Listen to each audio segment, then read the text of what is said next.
My name is Emily Chow-Quesada. I'm working as assistant professor at the Department of English Language and Literature at Hong Kong Baptist University. My research interests include the representations of Africa in Hong Kong and post-colonial Anglophone African literature. Obviously, the panel focuses on a broader scope of understanding Africa in China from various perspectives. My paper is similar to Ignatius's in nature, but mine focuses on understanding Blackness in Hong Kong and examining representations of Africa in Hong Kong popular media. To offer some background of this paper, it stems from a larger project that examines how Africa and Africans are presented in Hong Kong media. I've presented at conference papers on representations of Blackness in Hong Kong movies and social media. Dr. Basil Tesfaye, the moderator of this panel, and I have also published a paper on the representations of Blackness in Chinese medium newspapers in Hong Kong, and come up with four main categories that recur in local newspapers in portraying the image of Blackness. However, what I'm going to discuss today is going to be focused on popular media. On one hand, some representations of African peoples and cultures continue to reduce long-held stereotypes by constructing African cultures as the city's inferior order. On the other hand, some attempts to do away with the sense of ordering and achieve empathetic cultural exchanges. By analyzing the construction of Blackness in these representations in locally produced popular media, this paper shows that African cultures are constantly portrayed in relation to Hong Kong's under the presupposition of assimilation. Significantly, this hierarchy not only predetermines but also crystallizes the local people's understanding of the African continent.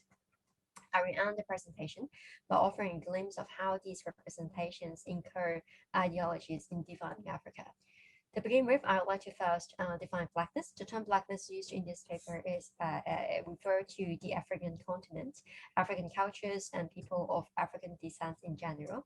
The term Africanness is not used as it might yield to essentializing a sense of authenticity and collapses the complexity and diversity of the continent. The second point I would like to address before we start is why I'm looking at representations of Blackness in Hong Kong, whereas other scholars focuses on the case of mainland China. The first reason is the significant presence of Africans in Hong Kong. According to the population by census conducted by the Hong Kong government in 2016, there were around 8% non-Chinese living in Hong Kong. Africans were not listed as a separate category, but were grouped in the others that only accounted for fewer than 17,000 people. In 2014, the Hong Kong government estimated that there were around 167,000 visitors from Africa each year. Despite the rather small number of Africans in Hong Kong, studies have been conducted to examine their lives here. Professor Adams Bodomo outlined the demographic landscape of Chongqing Mansions in 2007, which was then a major hub for African livings in the city. In 2011, Professor Gordon Matthews also published on how he understands ethnic tensions in Hong Kong via Chongqing Mansions in Ghetto as the center of the world. It is fair to say that Africans remain marginalized in Hong Kong demographically speaking. Nonetheless, not much has been said regarding how they are represented in Hong Kong, which I argue is one of the most important reasons of their marginalization. However, it is also important to highlight the fact that the representations of Blackness in Hong Kong is different from what we could find in mainland China. To be specific, scholars like Li Nanxing, who worked as the chief Africa correspondent for China Daily, Li Shubo and Hat Roning, argue that African reality is defined, conditioned, and constructed by the state through the media in mainland China. The image of Africa is mostly crafted, endorsed, maintained, and powered by a national framework, and the visible red line suggests that media is used to frame a certain sense of Africanness. However, it could be said that such a red line has not surfaced in Hong Kong yet. The absence of an obvious national agenda is what makes this case of Hong Kong more diversified and intriguing. So what I'm going to look at today includes some selected representation found on TV and in Cantonese popular songs, as well as results of a pilot survey that would reflect the significance of these representations. So the first example I'm sharing here is a television drama series called The Last Breakthrough, produced in 2004 by Television Broadcast Limited, TVB, which was then a major dominating broadcasting company in Hong Kong. It was estimated that it had around 1,800,000 audience out of the 6 to 7 million population in Hong Kong. The plot of the 30-hour drama revolves around a group of Hong Kong doctors and nurses working for a charity called Life Force, alluding to Medicine Sans Frontières, and travel to Kenya and western part of Guangzhou. I'm going to give you a brief view of the music videos of this theme song, and you shall be able to see how the series is prevailed with an overwhelming sense of charity discourse, even without showing the meaning of the Cantonese lyrics.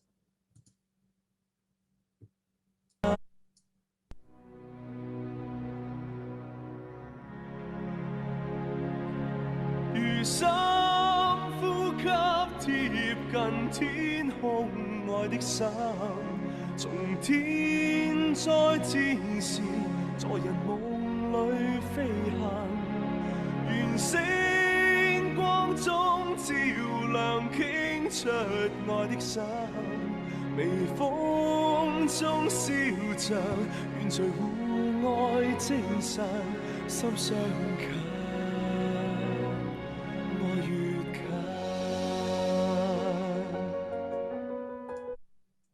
So Martha Saavedra, the associate director at the Center of African Studies at UC Berkeley, writes in her essay "Representations of Africa in Hong Kong Soap Opera: The Limits of Enlightened Humanitarianism in the Last Breakthrough," published in 2009, that the series only, I quote, uses a medical humanitarian mission in Kenya to advance its plots and central themes, and avoids critical questions of development, globalization, or even post-colonial solidarity, and instead rests more on older, safer paradigms and unresolved tensions. To illustrate what she means, I'm going to show you one more short video clip from one of the episodes of the series.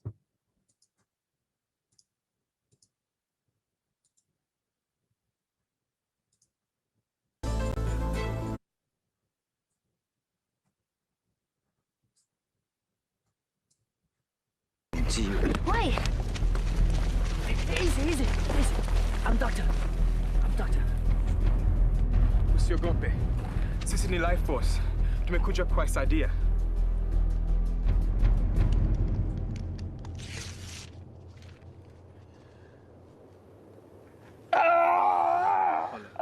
好彩子彈穿過咗身體，冇留喺體內，要即刻同佢治療。Don, tell him we'll take him to Kenya so he can receive proper treatment. Kuja nasi Kenya. Upate matibabu nafuu. Hapana, nataka kubaki hapa nipigane. Wewe nataka dawa bwana. 佢唔肯去肯亞，佢要留喺度同啲戰友一齊作戰。諗死佢都係咁講。你連條命都保唔住，你點去打仗啫？Mwache niende zangu.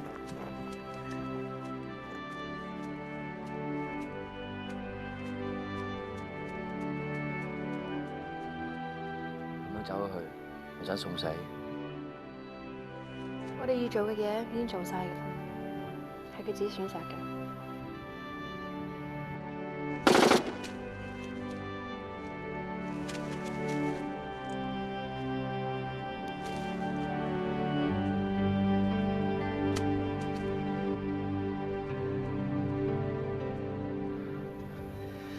係都唔聽我講，係都要送死嘅啫。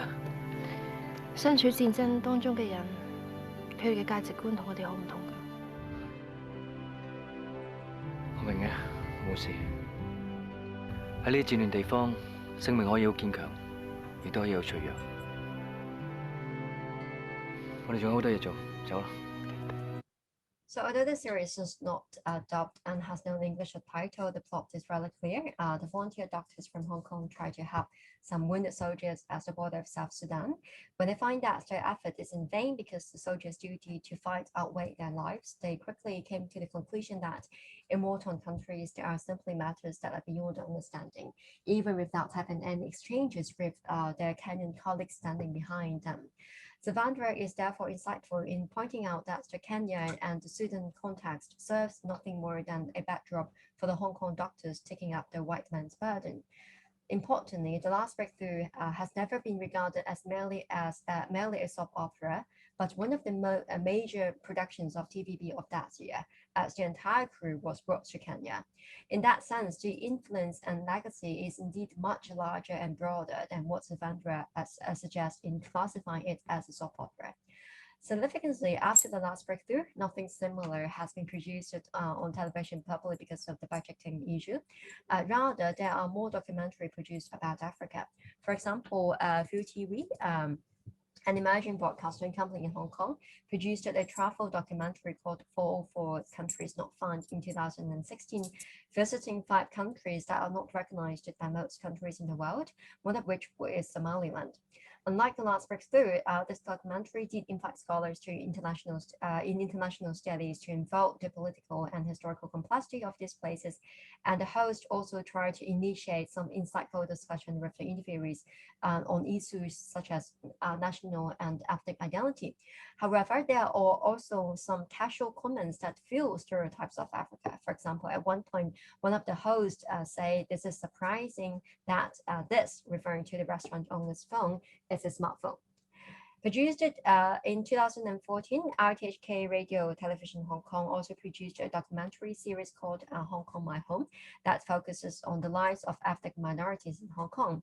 One of the episodes, titled Africa is Not a Country, unveils the lives of African people in Hong Kong. Although I do not have time to share the episode with you, it could be argued that this content focuses a lot on assimilation. Rather than looking into what is being brought from these people to Hong Kong, it asks questions such as in what ways can they fit into the context of Hong Kong?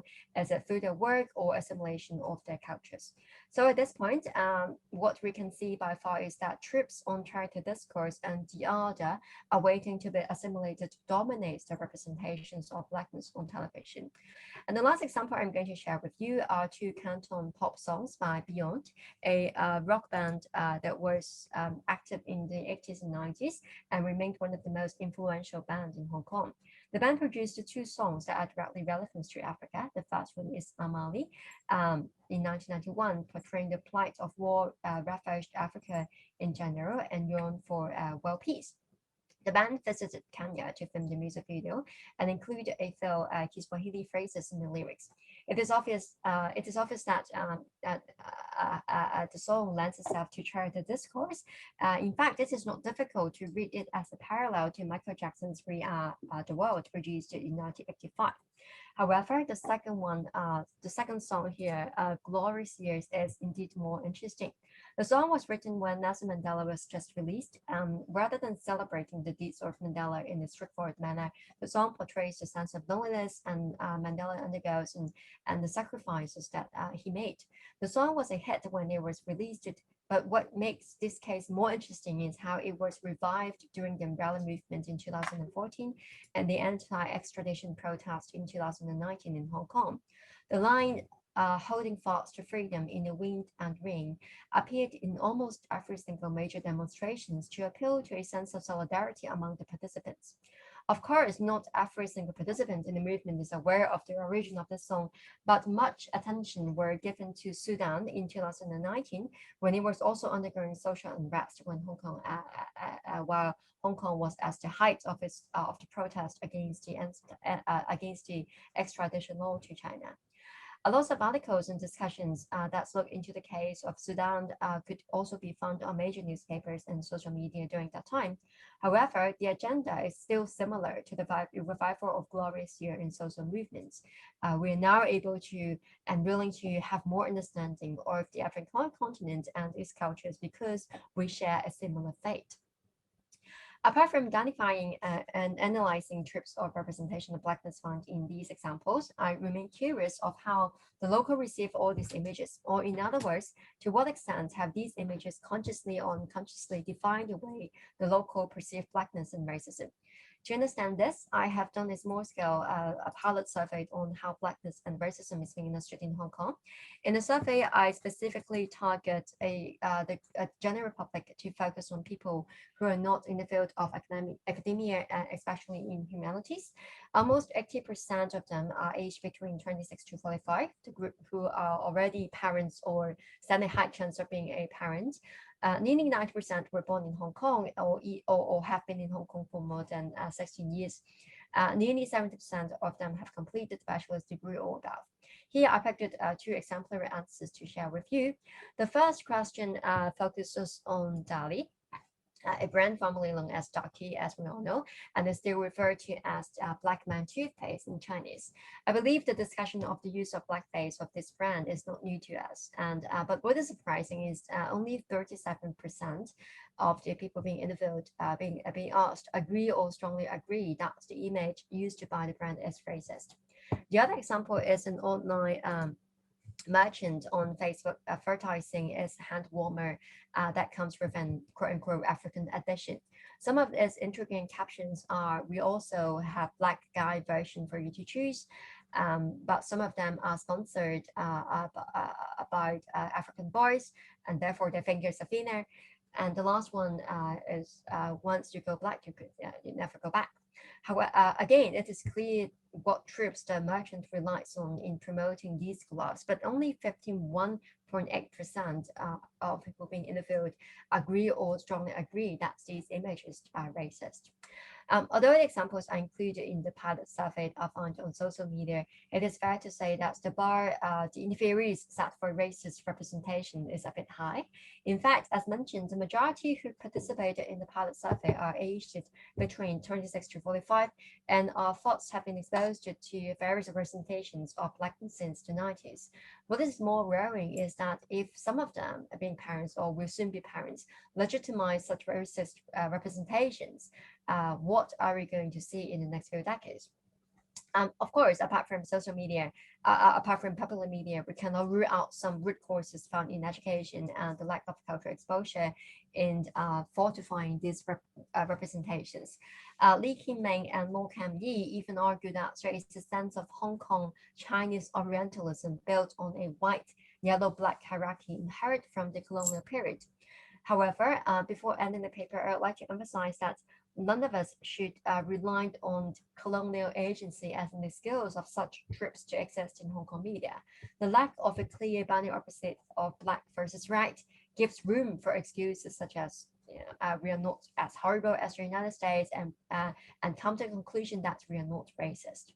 On the flip side, the African diaspora in Hong Kong has been more and more proactive in taking back the autonomy of representing themselves. Two good examples are Innocent and Harmony. Innocent Mutanga first came to Hong Kong as an asylum seeker and completed an anthropology degree at Chinese University of Hong Kong. He now works at Goldman Sachs as an analyst and founded Africa Center Hong Kong that aims at rebranding Africa in Hong Kong by holding various activities to engage with the local community.